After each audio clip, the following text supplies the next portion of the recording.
Good afternoon all of you. तो बच्चों, आज जो मैं पढ़ा रही हूँ आपको, आज का जो विषय है वह है कहानी शिक्षण, जो कि डीएलएड फर्स्ट ईयर के लिए भी लगा है और डीएलएड सेकंड ईयर के लिए भी लगा है।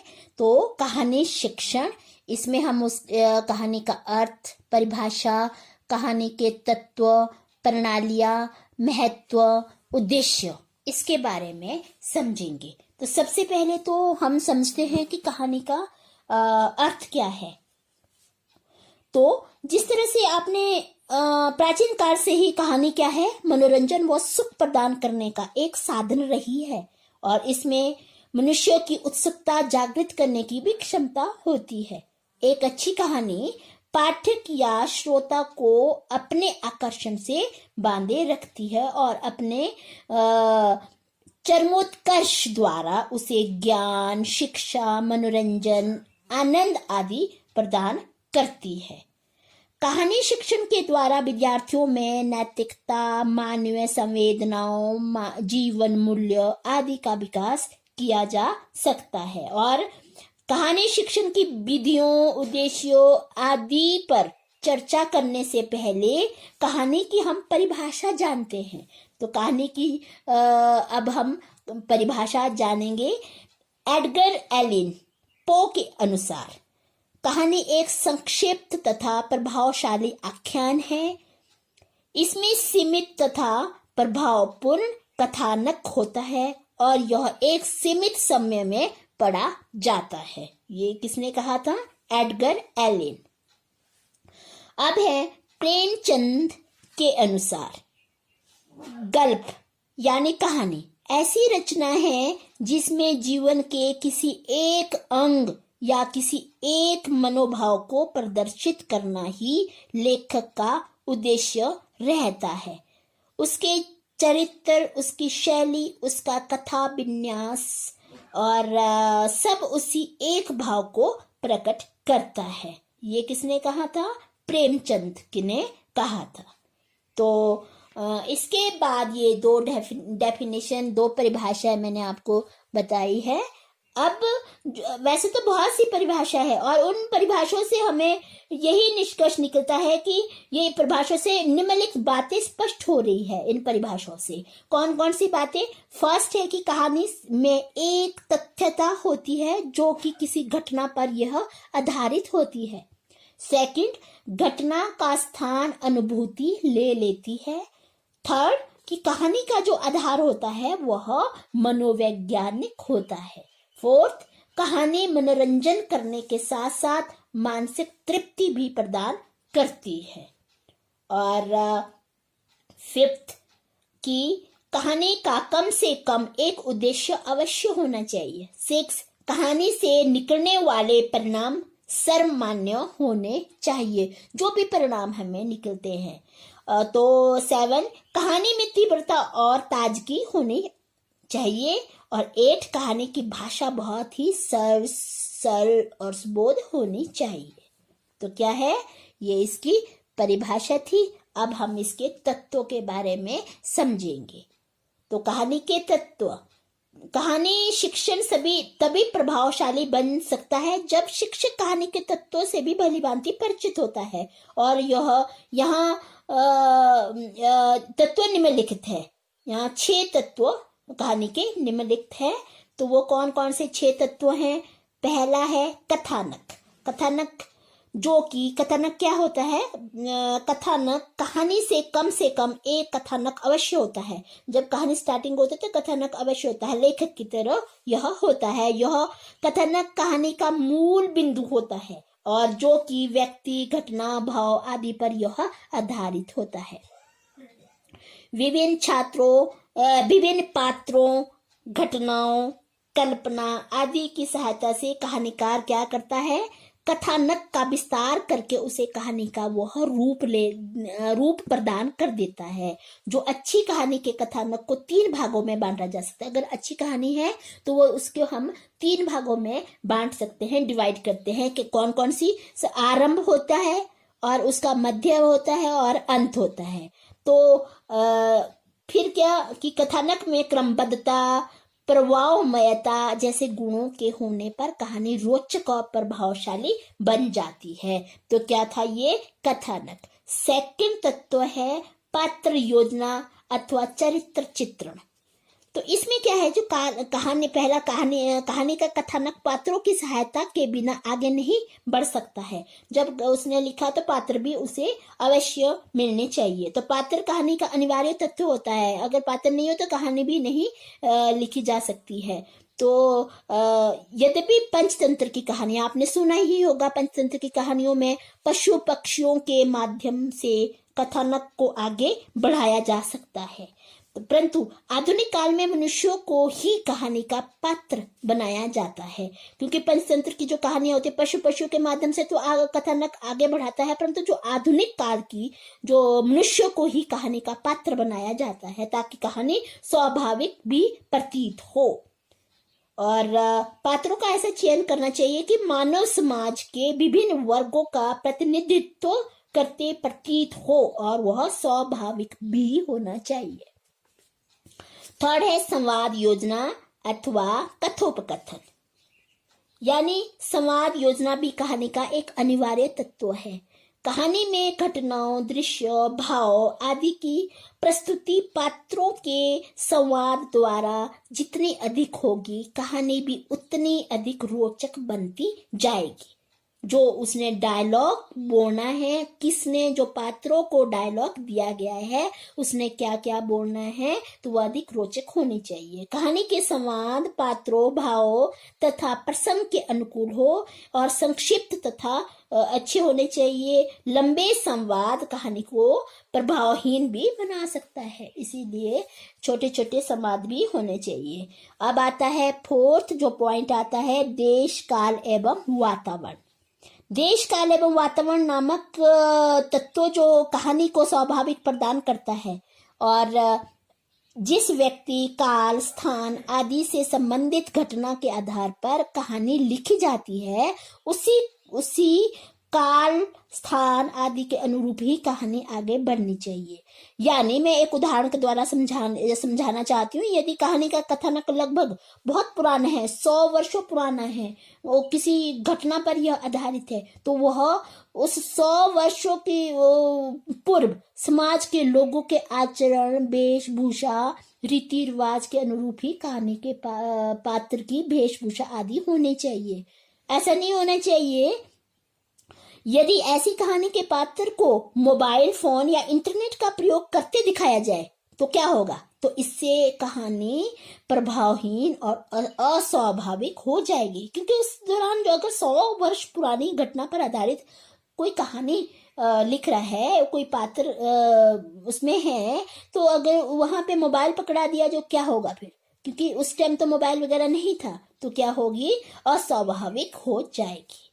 अब फिफ्थ है कि उद्देश्य। मनुष्य का प्रत्येक कार्य उद्देश्यपूर्ण होता है। कहानी लिखने के पीछे कहानीकार का उद्देश्य अवश्य होता है कि किस पर्पज से वो कहानी लिख रहा है। और यद्यपि मनोरंजन करना कहानी का प्रमुख उद्देश्य होता है, फिर भी केवल इसे ही कहानी का उद्देश्य मानने की भूल भी नहीं की जा सकती। क्योंकि कहानीकार कहानी के माध्यम से मनोरंजन करने के साथ साथ क्या होता है, मनोरंजन तो कहानी करवाता है, परंतु उसे शिक्षा, नैतिक मूल्य, मानवीय संवेदना, सामाजिक यथार्थ आदि के संदेश भी देने का प्रयास वह कर रहा होता है। तो यही उसका उद्देश्य होता है। 6 है भाषा शैली। कि भाषा के बिना मानव जीवन क्या है, एक पंगु है। भाषा के माध्यम से ही मनुष्य जीवन भर के कार्यों को पूरा करता है। तो कहानीकार भी भाषा के माध्यम से ही कहानी को प्रस्तुत करता है। अगर भाषा नहीं होती है तो कहानीकार भी कहानी को प्रस्तुत नहीं कर सकता था। तो कहानी की भाषा सरल, सहज, प्रभाव में प्रसंगानुकूल, भावानुकूल, पात्रानुकूल आदि होनी चाहिए, जिससे मुहावरों आदि के प्रयोग से कहानी की भाषा क्या हो जाती है, रोचक बन जाती है। और जो कहानीकार होता है आवश्यकता अनुसार वर्णनात्मक, आत्म परक संबोधनात्मक, मनोविश्लेषणात्मक, पात्रात्मक आदि शैलियों का प्रयोग अपनी कहानी में कर सकता है। तो ये क्या था? ये हुआ इसका तत्व। तो अब पढ़ेंगे इसका प्रणालियां, कहानी शिक्षण की प्रणालियां। तो कहानी शिक्षण की प्रमुख विधियां हैं, प्रणालियां हैं। तो सबसे पहले क्या है? अर्थ कथन प्रणाली। अर्थ कथन प्रणाली, तो बच्चों मैं जो पढ़ा रही हूँ आपको समझ आ रहा होगा। तो मैं अभी जो पढ़ा रही हूँ इस टाइम मैं आपको प्रणालियों के बारे में समझा रही हूँ। सबसे पहले है अर्थ कथन प्रणाली। इसे उद्बोधन विधि भी कहा जाता है। इस विधि में शिक्षक कहानी में प्रयुक्त कठिन शब्दों के अर्थ स्पष्ट करते हुए विद्यार्थियों को कहानी सुनाता जाता है। अर्थ कथन प्रणाली में क्या है कि जब भी कोई कहानी सुना रहा है तो कोई कठिन शब्दों के अर्थ भी आ रहे हैं, वो भी श्याम पट्ट पर लिखते हुए भी वह या समझाते हुए आदर्श पाठ जब वो करा रहा है तो वह कठिन शब्दों का अर्थ भी साथ साथ बताता जा रहा है।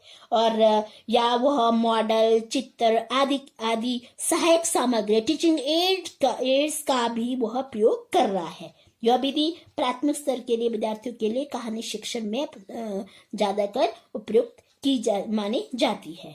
ये क्या था? अर्थ कथन प्रणाली। सेकंड है व्याख्या प्रणाली। यह विधि अर्थ कथन विधि या उद्बोधन विधि का ही विकसित दूसरा रूप है। इस विधि में शिक्षक विद्यार्थियों को पहले तो कहानी सुनाता है और उसके बाद कहानी में कठिन प्रतीकात्मक शब्दों की भी व्याख्या करता है। कोई भी कठिन शब्द आए, कोई भी कठिन आता है तो उसकी वो साथ साथ व्याख्या करता जाता है और वाक्यों में जो छिपे हुए मूल भाव को भी वह स्पष्ट करता जाता है। और उदाहरण के लिए यदि कहानी में प्रसंगवश कहानीकार ने जैसे नरोवा, कुंजरोवा शब्दों का प्रयोग किया है, तब अध्यापक सबसे पहले इन शब्दों की प्रासंगिकता को भी स्पष्ट करेगा। सभी विद्यार्थी कहानी के मूल भाव को ग्रहण कर सकेंगे। तो क्या था? उसकी व्याख्या करता जाएगा। थर्ड है प्रश्नोत्तर प्रणाली। इससे विश्लेषण विधि भी कहा जा सकता है। इस विधि में अध्यापक कहानी के प्रसंग, भाव आदि की सीधी व स्पष्ट व्याख्या न करके विद्यार्थी के पूर्व ज्ञान का प्रयोग करते हुए उक्त प्रसंग आदि से संबंधित छोटे छोटे प्रश्न पूछता जाता है। तो जैसे पूर्व ज्ञान से संबंधित वो क्वेश्चन पूछ सकता है जब वो अध्यापक कहानी आदर्श पाठ वो पढ़ रहा है, कहानी को वो पढ़ा रहा है। तो विद्यार्थी द्वारा दिए गए जब उत्तर दे रहा है तो वह उक्त प्रसंग आदि को स्पष्ट करता है और इस विधि के द्वारा कहानी शिक्षण क्या बन जाती है? रोचक और प्रभावशाली बन जाती है। और क्योंकि इस विधि में सभी विद्यार्थी सक्रिय रूप से भाग लेते हैं। और उसके बाद आता है नेक्स्ट जो आपका आता है समीक्षा प्रणाली। समीक्षा प्रणाली में इस विधि उच्चतर कक्षाओं के लिए विद्यार्थियों के लिए अधिक उपयोगी है। और जो इसका कारण यह है कि जो इस स्तर के विद्यार्थी है वो कहानी के तत्वों के क्या है भली भांति से परिचित हो चुके होते हैं और उसका जो भाषाई कौशल भी अपेक्षाकृत विकसित हो चुका होता है। और इस विधि में कहानी के भाव तत्वों के साथ साथ उसकी भाषा शैली के गुण दोषों की जांच परख की जा सकती है। और जो शिक्षक होता है सबसे पहले कहानी के भाव को स्पष्ट करता है और उसके बाद कहानी के तत्वों के आधार पर उसके गुण दोषों को प्रकट करता है। और वहां पे जो अध्यापक होता है विद्यार्थी के पूर्व ज्ञान का उपयोग करते हुए समीक्षा के समय उन्हें भी सक्रिय बनाए रखता है। तो ये क्या था? समीक्षा प्रणाली। लास्ट जो आपकी प्रणाली है वह है संयुक्त प्रणाली। इस विधि में सभी विधियों का थोड़ा बहुत समावेश होता है, ये मिक्स होती है, सारी विधियां इसमें आ जाती है। इसमें अर्थकथन प्रणाली भी आ जाती है, व्याख्या, प्रश्नोत्तर, समीक्षा, यानी ये मिक्स होती है। और इसके अंतर्गत जो अध्यापक होता है वो कहानी के कठिन शब्दों के अर्थ भी स्पष्ट कर सकता है, इसके साथ साथ प्रश्नोत्तर विधि भी कर सकता है, इसके साथ वह व्याख्या भी कर सकता है, यानी विद्यार्थियों की रुचि व सक्रियता भी बनाए रख सकता है। तो कहानी शिक्षण में यह विधि भी अत्यंत प्रभावशाली सिद्ध हुई है। तो ये क्या था जो हमने विधियां पढ़ी, कौन कौन सी विधियां पढ़ी? तो हमने प्रमुख विधियां पढ़ी, अर्थ कथन प्रणाली, व्याख्या प्रणाली, प्रश्नोत्तर प्रणाली, समीक्षा प्रणाली, संयुक्त प्रणाली, इसके बारे में पढ़ा। अब हम पढ़ते हैं कहानी शिक्षण का महत्व। कहानी शिक्षण का महत्व, क्या महत्व है? क्योंकि कहानी शिक्षण भाषा शिक्षण का एक मुख्य अंग होता है। भाषा के शिक्षण हेतु निर्धारित पाठ्यक्रम में 2-3 कहानियां अवश्य होनी चाहिए। जो उनके पाठ्यक्रम में लगा है तो कहानियां उसमें 2-3 कहानियां जरूर होनी चाहिए। इससे क्या होता है, जो विद्यार्थी होता है वो रुचि रहता है। और इसका कारण यह है कि कहानी न केवल मनोरंजन प्रदान करती है बल्कि वह क्या करती है, मौलिक शिक्षा, मानवीय संवेदना आदि भी प्रदान करती है। कहानी के माध्यम से कहानीकार बड़े ही रोचक, सरल एवं सहज ढंग से शिक्षाप्रद संदेश संप्रेषित कर देता है कहानी के द्वारा। और कहानी के माध्यम से ही विद्यार्थियों को में राष्ट्रीय एकता, देश प्रेम, सामाजिक एकता आदि को भी वह उसका विकास किया जा सकता है और उनकी कल्पना शक्ति का भी विस्तार किया जा सकता है। और जो भाषाई कौशलों का उसका में भी उसे निपुण बनाया जा सकता है, उसका विकास किया जा सकता है। और बालक कहानी को बड़े चाव और एकाग्रता से वह सुनते हैं, उसमें रुचि लेता है और कहानी की सहायता से शब्द भंडार में भी उसकी वृद्धि हो जाती है। और जो कहानियां सुनता है, नए नए शब्द आते हैं तो उसके शब्द भंडार में भी उसकी वृद्धि होती जाती है। और अतः जो ये भाषा शिक्षण में कहानी शिक्षण का एक विशेष महत्व है। तो ये क्या था, कहानी शिक्षण का महत्व। अब क्या है कहानी शिक्षण के उद्देश्य?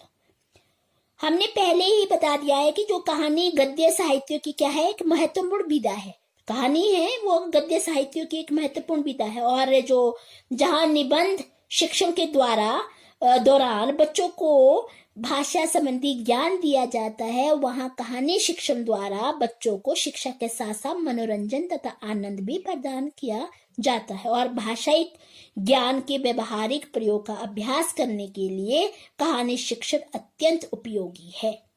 यहाँ पे कहानी के उद्देश्य पर प्रकाश डालते हुए सीताराम चतुर्वेदी यहाँ लिखते हैं। कौन लिखते हैं? सीताराम चतुर्वेदी कहानी के उद्देश्य के बारे में लिखते हैं कि कहानी का प्रमुख उद्देश्य आनंद देना है। जिस प्रकार गंगा स्नान करने के लिए जाने वाले जो भक्त का मुख्य उद्देश्य क्या होता है कि गंगा स्नान करना होता है, परंतु इसके साथ साथ उसे देव दर्शन की भी प्राप्ति या मिल जाता है। उसी प्रकार पाठशाला में कहानी कहने का उद्देश्य तो बच्चों को आनंद देना तो है, भले ही उसमें नीति, व्यवहार, शिष्टाचार आदि के उपदेश निकल आए और छात्रों को प्रभावित करे, यही उद्देश्य है। परंतु इसे हम विभिन्न तरीकों से भी स्पष्ट कर सकते हैं उद्देश्य को। सबसे पहले क्या है, कहानी शिक्षण से बच्चे ध्यान पूर्वक सुनकर अर्थ ग्रहण करने की कौशल में प्रवीण होते हैं। जब वो कहानी बच्चे सुन रहे हैं, ध्यान पूर्वक सुन रहे हैं, तो अर्थ भी साथ साथ उसका अर्थ ग्रहण कर रहे हैं, तो क्या होता है, तो बच्चा उसमें उस कौशल में प्रवीण हो रहा है। सेकंड है कि कहानी शिक्षण से बच्चों के लेखन कौशल, मुहावरों, लोकोक्तियों के भंडार में भी वृद्धि होती है। तो कहानी शिक्षण के द्वारा जो भी उसमें बीच में कहानी, लेखन कौशल है, मुहावरे आ रहे, लोकोक्ति आ रहे, उसमें भी वृद्धि हो रही है। थर्ड है कि कहानी शिक्षण से विद्यार्थी स्वयं अब कहानी कहने में समर्थ होते हैं और मौखिक रूप से अपने विचारों को भी प्रकट कर लेते हैं। यानी जब बच्चा कहानी सुनता है तो वह खुद की कहानी बनाने में भी वह समर्थ हो जाता है और कोशिश करता है, और वह मौखिक रूप से अपने विचारों को वह उस कहानी में प्रकट करता है। नेक्स्ट पॉइंट है कि इसमें विद्यार्थियों की साहित्यों में भी अभिरुचि विकसित होती है कि अगर रोचक हो तो अच्छी हो, सरल हो, स्पष्ट हो तो क्या है, इसमें विद्यार्थी के साहित्य में भी अभिरुचि विकसित होती है। और नेक्स्ट पॉइंट है कि विद्यार्थियों का स्वस्थ मनोरंजन होता है और कहानी पढ़ के या सुनकर उन्हें आनंद की अनुभूति होती है। जब उसका स्वस्थ मनोरंजन इसीलिए होता है कि वो कहानी पढ़ रहा है, एंजॉय कर रहा है, आनंद अंदर से वो खुश है, आनंद ले रहा है, तो उसका क्या है, वह स्वस्थ भी है, स्वस्थ मनोरंजन उसका हो रहा होता है। नेक्स्ट पॉइंट है कि कहानी शिक्षण से विद्यार्थियों में कल्पना शक्ति तथा सम्मान शक्ति का समुचित विकास भी हो रहा होता है कि उसकी कल्पना शक्ति भी बढ़ रही है और उसकी मेमोरीज है वह भी, उसका विकास भी हो रहा होता है। और नेक्स्ट पॉइंट है कि कहानी शिक्षण विद्यार्थियों को मानव जीवन के विभिन्न पक्षों जैसे पौराणिक कथाओं, ऐतिहासिक घटनाओं, सामाजिक परिस्थितियों तथा दशाओं, पशु पक्षियों तथा मानव के स्वभाव, धार्मिक अवस्थाओं, आस्थाओं तथा सांस्कृतिक मूल्य से भी क्या करवाता है, परिचित करवाता है। नेक्स्ट पॉइंट है कि पाठ्य सामग्री में सूक्ष्म तथा कठिन तथ्य सरल और बोधगम्य बन जाते हैं। और नेक्स्ट पॉइंट है कि कहानी शिक्षण से विद्यार्थी एकाग्रचित मन लगाकर ध्यान से उस कहानी को वह सुन रहा होता है। और नेक्स्ट पॉइंट है कि पाठ्य विषय के प्रति छात्रों में जिज्ञासा तथा रुचि भी उत्पन्न हो जाती है। और विद्यार्थियों में कहानी शिक्षण से विद्यार्थी देश, जाति, संस्कृति तथा धर्म से भी जुड़ते हैं। तो ये क्या हुआ बच्चों, कहानी शिक्षण के ये उद्देश्य तभी पूरे हो जाते हैं यदि बच्चों को एक अच्छी कहानी सुनाई जाए, तभी उद्देश्य पूरे होंगे। इसीलिए कहानी का चयन भी सावधानी पूर्वक किया जाना चाहिए ताकि इसके साथ साथ जो अध्यापक को बच्चों के सामने रोचक ढंग से कहानी को प्रस्तुत करना चाहिए। Thank you.